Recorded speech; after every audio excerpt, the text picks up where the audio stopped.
Former President Roa Duterte nagpa-presscon. Pakinggan niyo po ang kanyang mga sinasabi para diyan niyo po malalaman.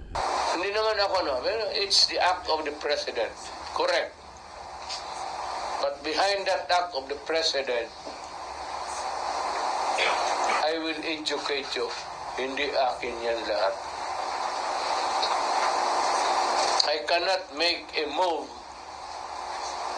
relative to the security of the country without asking the military and the National Security Council. Kaya yung agreement na yan, kung totoo, nasabi ko na sa mga militarya, you should not keep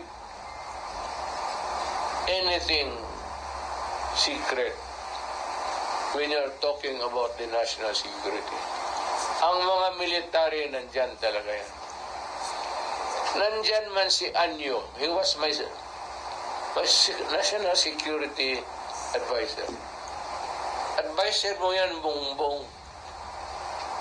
Tanungin mo kung mayroong bang gentleman's agreement.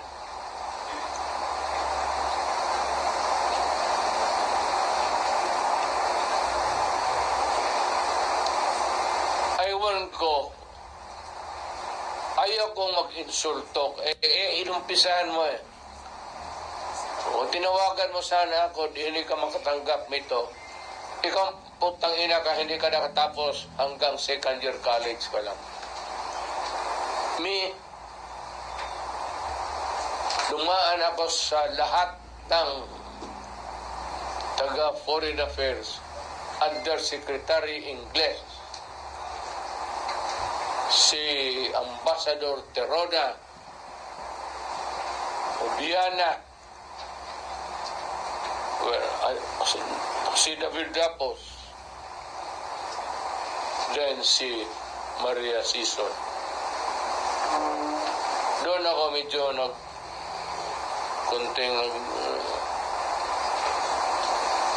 kaya huwag mong sabihin, mas marunong kayo sa akin.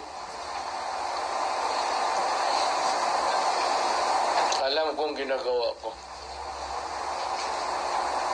Diplomatic and consular procedure.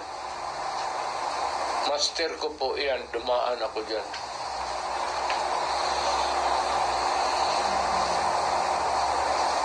Any question? Okay, questions.